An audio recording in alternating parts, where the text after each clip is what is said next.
unraveling the enigma, the forgotten tragedy of Khamar Daban. You may be familiar with the well-documented Dyatlov Pass tragedy, where 9 experienced hikers met an untimely demise in the Russian Ural Mountains. If not, don't worry, we plan to cover this story in the coming weeks. While the details of this incident have been extensively explored, there exists another, less publicized case that bears a striking resemblance. Nestled in the Buryatia region of southern Siberia lies the Khamar Daban Mountain range, positioned beneath the vast expanse of Lake Baikal. Renowned for its untamed and captivating landscape, this region has emerged as a popular trekking destination for adventurous tourists. However, in the year 1993, 6 individuals embarking on this journey faced a tragic fate.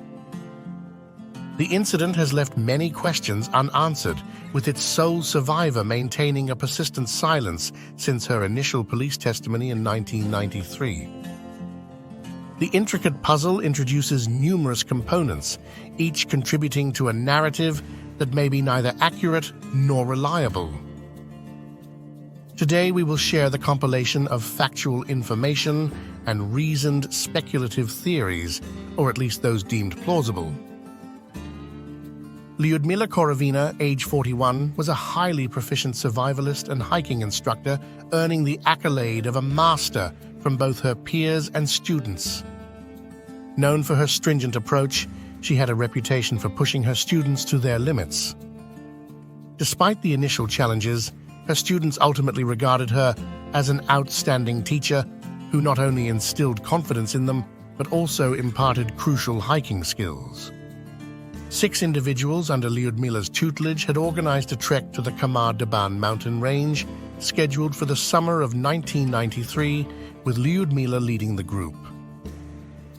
Her extensive knowledge of the region, renowned as a popular tourist destination and considered a safe hiking location, added an extra layer of reassurance to the planned expedition, especially during the summer months. Lyudmila's thorough preparation for the trip, coupled with her close rapport with each of her students, contributed to a sense of camaraderie and trust within the group. The initial member of the group, and the one sharing the closest bond with Lyudmila, was Aleksander, Sacha, Krysin, a 23-year-old. Sacha held a special place in Lyudmila's life, akin to a son, as she had known him for a significant portion of his life.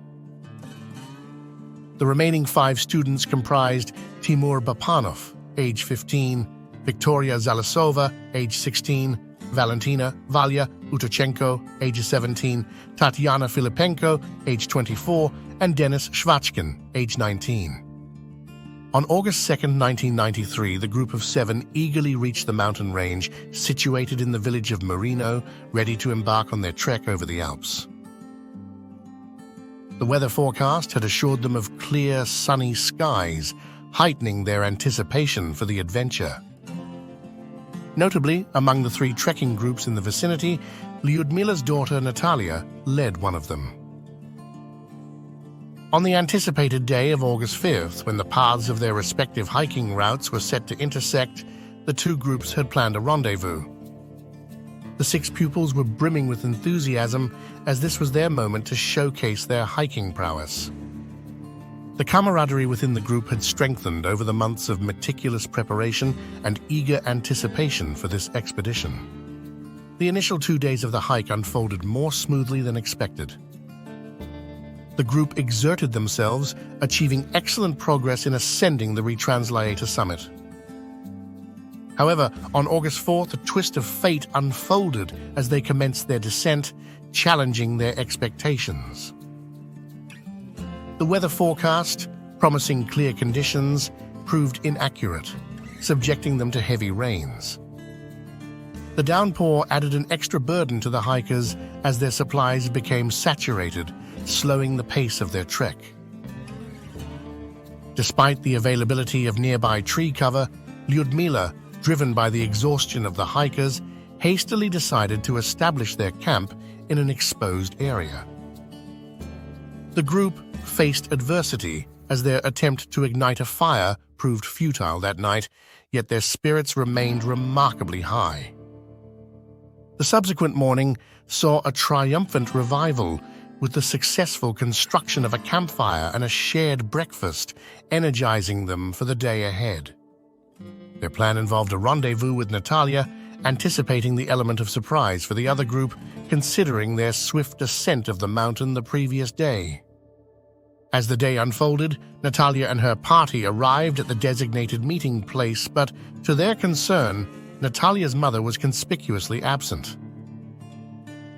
Despite the absence raising some initial worry, Natalia, attributing the delay to the adverse weather conditions, decided to press on with the hike. However, the hikers were unaware that an ominous turn of events had transpired. On August 10th, a group of kayakers navigating the river at the base of the Khamar Daban Mountains made a chilling observation. In the tree line, a solitary figure, a young girl, stood, fixatedly staring at them. Some accounts suggest that the girl appeared to be covered in dried blood as the kayakers cautiously approached her.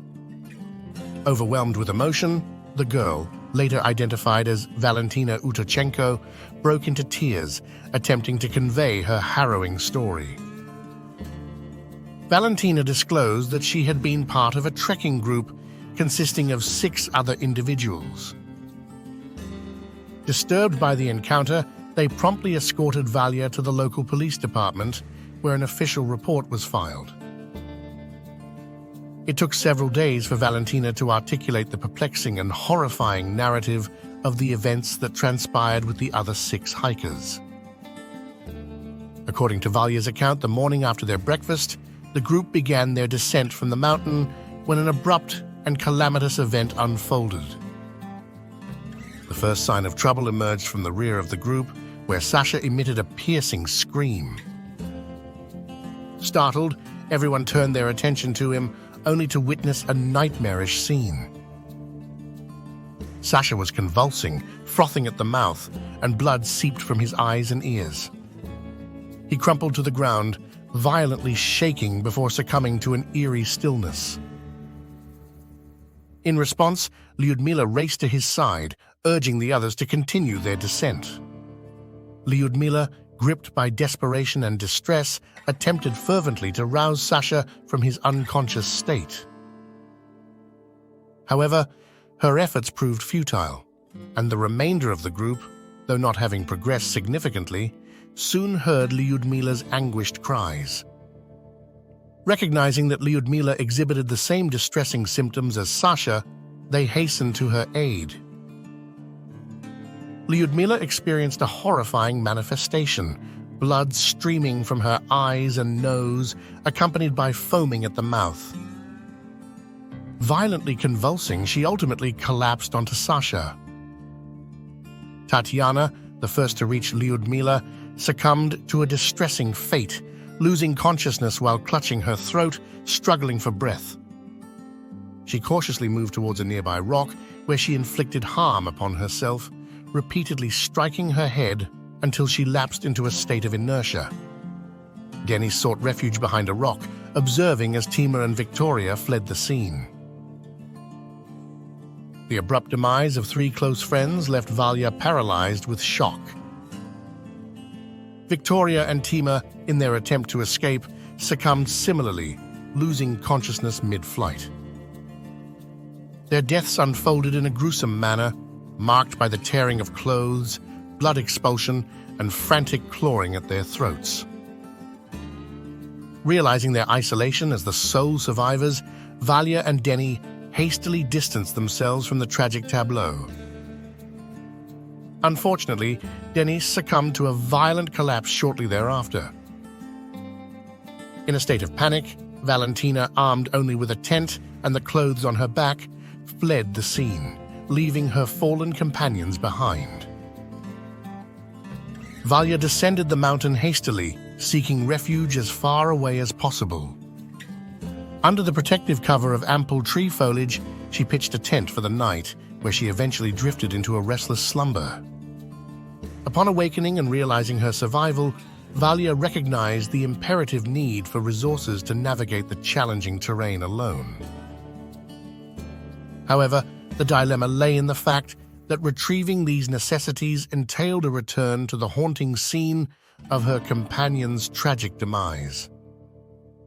Resolute, Valya retraced her steps, ascending the mountain once more, acknowledging the absence of alternatives. Arriving at the site, she confronted the stark reality that none of her friends had stirred from their fallen positions. Swiftly, Valya gathered essential supplies from their lifeless forms, ensuring their irreversible fate. Armed with the vital resources, Valya embarked on a journey toward the power lines. For 4 days, she followed their winding path down the mountain, fervently hoping for a fortuitous encounter with rescuers. Eventually, fate favored her when kayakers located and saved her near a river at the close of her 4th day of solitary navigation. Despite the police receiving a report, a formal search did not commence until August 24th. The delay in initiating search efforts was exacerbated by the 2 days it took for helicopters to pinpoint the location of the remains. The absence of Valentina's first-hand account during this period added complexity to the unfolding investigation. The autopsy report presented a puzzling array of findings. With the exception of Lyudmila, who succumbed to a heart attack, all victims were determined to have died from hypothermia. Intriguingly, the presence of bruised lungs was a commonality among them. The post-mortem analysis pointed to a protein deficiency induced by a combination of starvation and severe hypothermia as the primary cause of their demise. In a rather perplexing turn of events, the consensus emerged that these deaths were unintentional. This verdict raised eyebrows, especially in light of Valya's harrowing testimony. Her narrative contradicted the notion of unintentional deaths, injecting a layer of complexity into the case.